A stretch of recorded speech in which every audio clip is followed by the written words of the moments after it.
지금 이 영상 끝까지 보지 않으면 당신의 돈이 위험해질 수도 있습니다. 요즘 뉴스에서는 환율이 올랐다는 말이 계속 나오죠. 그런데 이상합니다. 중앙은행은 수조 원을 풀고 있으며 정부가 국민연금까지 투입했는데도 효과가 없어요. 게다가 우리나라 실제 부채가 4,600조 원에 달한다고 하거든요. 도대체 무슨 일이 벌어지고 있는 걸까요?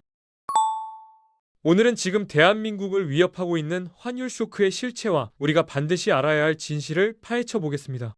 환율 얘기를 하기 전에 한 가지만 짚고 넘어가겠습니다. 과거에는 환율이 급등해도 스파이크 치고 빠르게 안정됐어요. 1997년도, 2008년도 모두 그랬죠. 그런데 지금은 다릅니다. 환율이 높은 레벨에 올라가서 그대로 머물러 있거든요. 계단을 한층 올라간 것처럼요. 전문가들은 이걸 고환율 구조화라고 부르는데 이게 일시적 충격보다 훨씬 위험합니다. 왜 위험하냐고요? 수출 대기업들은 좋겠죠. 실제로 올해 실적 보면 역대급입니다. 문제는 그 이익이 경제 전체로 퍼지지 않는다는 거예요. 중소기업들은 원자재 가격 폭등으로 마진이 사라지고 소비자들은 물가 부담에 시달리고 결국 내수가 무너지는 악순환이 시작됩니다. 대기업은 웃고 중소기업은 울고 직장인들은 양극화되고 자영업자들은 폐업을 고민하는 상황이 동시에 벌어지고 있어요. 그럼 핵심 질문입니다. 왜 환율이 이렇게 높아진 걸까요? 우리나라는 지금 경상수지 흑자 국가입니다. 올해 흑자 규모가 사상 최대치를 찍을 거예요. 정상적이라면 달러가 국내에 많이 들어와서 환율이 내려가야 하는데 정반대 현상이 벌어지고 있습니다. 달러가 들어오자마자 바로 나가버리거든요. 누가 달러를 빼내고 있냐고요? 크게 세 주체입니다. 개인들은 미국 주식 투자로 한 달에 수십억 달러씩 보내고 있고, 기업들은 관세 리스크 때문에 해외에 공장을 짓고 있고, 정부는 무역 협상 결과로 향후 수년간 엄청난 규모의 해외 투자를 약속했어요. 개인, 기업, 정부가 모두 달러를 국외로 보내고 있는 겁니다. 이건 단기적으로 되돌리기 정말 어려운 구조적 변화예요. 더 심각한 건 중앙은행의 대응입니다. 올해만 수조 원을 시장에 풀었는데 통화승수 효과까지 고려하면 실제 영향은 100조 가까이 될 수도 있거든요. 이렇게 돈을 많이 풀면 금리가 내려가고 자산 가격이 올라가야 정상인데 금리는 오히려 상승하고 있습니다. 이게 무슨 의미일까요? 시장이 중앙은행을 신뢰하지 않는다는 신호입니다. 투자자들이 이렇게 생각하는 거예요. 저렇게 돈을 막 찍어내는 건 뭔가 큰 문제를 숨기고 있는 게 아닐까? 실제로 외국인들이 최근 몇 달간 한국 채권을 대량으로 매수했는데 이건 한국 경제를 믿어서가 아니라 금리가 계속 오를 거라고 보고 차익을 노리는 겁니다. 두 번째 큰 문제는 부동산 프로젝트 파이낸싱입니다. 2022년에 문제가 처음 드러났을 때 정리했어야 했는데 시간을 벌려고 했던 게 지금 더 큰 문제가 됐어요. 왜 이렇게 됐을까요? 2022년 전 세계가 긴축으로 돌아서고 있었는데 우리는 정반대로 갔어요. 특정 대형 재건축 사업을 살리기 위해 유동성을 공급했고 그 결과 강남 집값은 폭등했지만 전국의 부실 프로젝트들은 정리할 골든타임을 놓쳤습니다. 단기 고통을 회피하려다가 장기 문제를 키우고 있는 거예요. 앞으로 어떻게 될까요? 첫 번째, 지금처럼 계속 버티는 경우입니다. 내년 상반기까지는 국민연금이 채권을 사주면서 금리가 안정될 수 있어요. 하지만 하반기가 되면 한계에 부딪히고 외국인들이 다시 이탈하면서 환율은 1,500원을 돌파할 겁니다.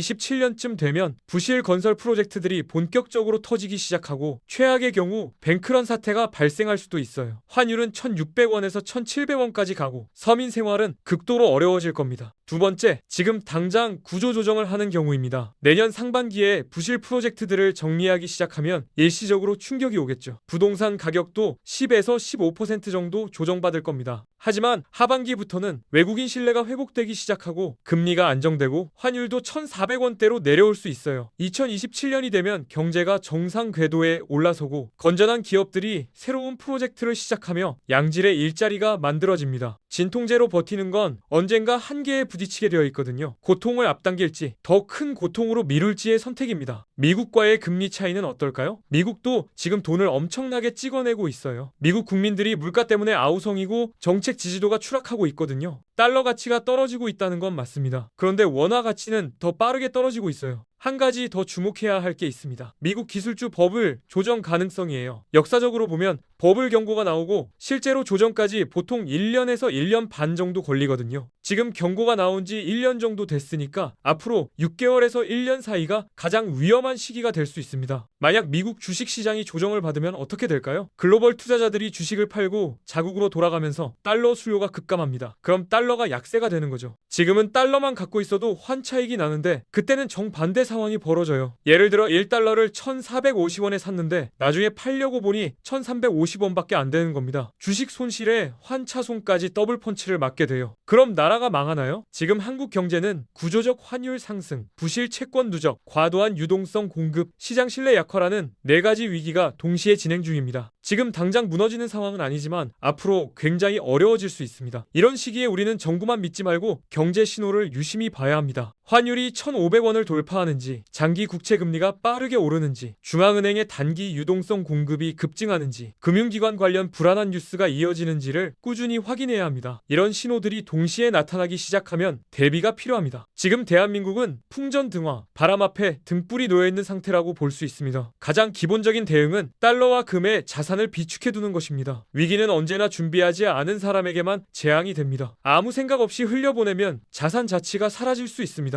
반대로 지금부터 신호를 보고 준비한다면 이 위기는 충분히 피하거나 기회로 바꿀 수 있습니다. 지금은 공포의 시간이 아니라 준비의 시간입니다.